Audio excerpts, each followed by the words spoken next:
What's up with it, guys? So we got another episode of Meet the Owner right here. We got my man right here. His name is Austin, and as you can see, he got this nice Toyota Supra. Tell us more about it, bro. I love the startup. I love the way it looks. We saw the upgrades, the carbon fiber mirror, the carbon fiber duck winch. Yeah, technically. Yeah. And those wheels are the wheels is what caught my attention, guys. I see a lot of Supras out on the road and the wheels look super basic, but the wheels on this car stuck out to me. I also like how it has it looks kind of like a wide body kit is on it. No, this is factory. And it's factory? Yeah. Yeah. So I see you got it tinted as well, but all right, guys, that's enough yapping for me. Let's hear from the owner about this car. All right, so my name's Austin. We're out here in Virginia Beach. Yep. This is my 2020 Toyota Supra. Yeah. So it's a 3.0 premium, but it's not a launch edition. So I don't have the red interior. Mine's all black leather. Yep. And then everything else is pretty much what comes on these. So mine was built in 2019. So I have the unlocked ECU. So mine is tunable. It's currently tuned by MHD, by Sumo Tuned, who's out here locally, and he tunes for MHD. Okay, so cool. Does he work with American cars as well? Like, would he be open to tuning the C8? No, so MHD is just like BMWs for the most part, and then they do these Supras because they do have the B58 from BMW inside of it. Yep. So this one is a downpipe, catless downpipe, and then HKS intake, and it's tuned by MHD. It's on stage 1, so it's about 420, 430, 440 horsepower, right around there. It sounds great. Yeah. Under low, there's a lot of turbo noise, and I absolutely just love this thing. Would you be open to showing us under the hood? Yeah. Okay. Let's take a look at this engine, guys, to see what's making all that turbo noise. Pretty basic. It's just everything is still the factory B58. Yeah. The 2020s didn't come with strut tower braces, so I don't have any on my car. And it's the HKS intake as well. Is this the upgraded part right here, this piece? Yep, this is the HKS intake. Got it. So it has 2 ducts on it. One of them's down below that you can't see. And then it has this one up here that comes down the grill. So with the intake, how much horsepower did that add? Pretty much nothing. So the factory BMW one was actually pretty good. The only difference was it has this sounding tube on it that pulls a lot of sound out of the intake. Yeah. So when you upgrade the intake on these, it's pretty much just driver enjoyment, so you can hear intake sounds a lot better. Right. Like when they do the up that intake or cold air intake on the Hellcats, and they say they can hear the Hellcat whine a little bit better. Yeah. Okay. Yeah, After they do the upgrade. Yeah. Nothing for power, just purely sound. Other than that, that's pretty much factory as far as underneath the hood. It's just the intake upgrade. Yeah. They keep everything buttoned up pretty nicely under here as well. Yeah, I don't mind it. It doesn't look bad at all. My SS sedan was pretty good too. Yeah, tell us more. Hold on, let me show them this over here. I think this is a cool little addition. Yeah, I like the little additions they do everywhere underneath the hood. Yeah. A lot of cars they leave it very basic. Yeah, and then you fill up the fluid over here. Yeah, so the fluid's That's over unique. here. It's kind of weird. It Yeah. took me a minute to find it the first time that I was putting some in it, just because it was empty. And I do drive this car every day, everywhere. Very dailyable, surprisingly. Right, for a two-door. For a two-seater.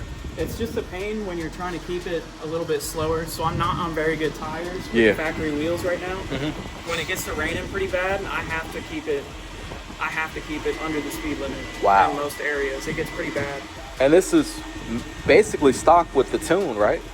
Yeah, so I'm at about 100 I'm a little over 100 horsepower gain from stock. Okay.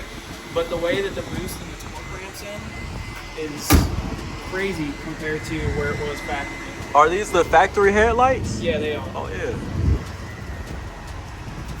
Let's show you all these lights, guys. I like these lights as well. You can see the daytime running lights, but then you also have these 3 beams as well, which is pretty cool on these newer cars. But talk to us more about, coming over to these European, German.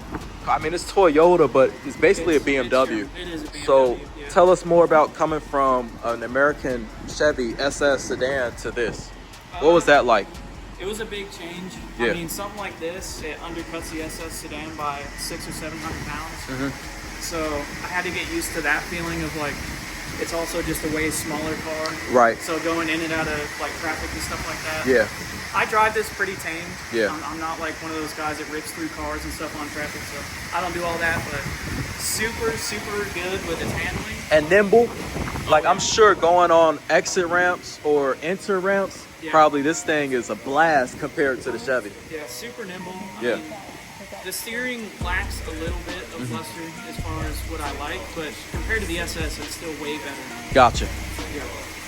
But I love this thing. It is an absolute blast to drive. Yeah, yeah. I just had to get used to making as much power as my SS sedan did, but way lighter. For sure. So getting used to it, I was kind of all over the place. Yeah, yeah. But it's a lot better now. Once I get these tires changed out, it'll be a little bit better. Because right now it spins through third if I don't.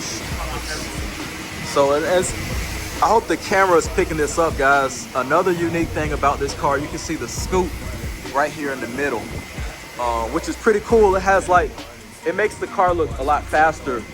See the little scoop in the middle? Yeah, I love the beveled roof. Yeah, the beveled roof, guys.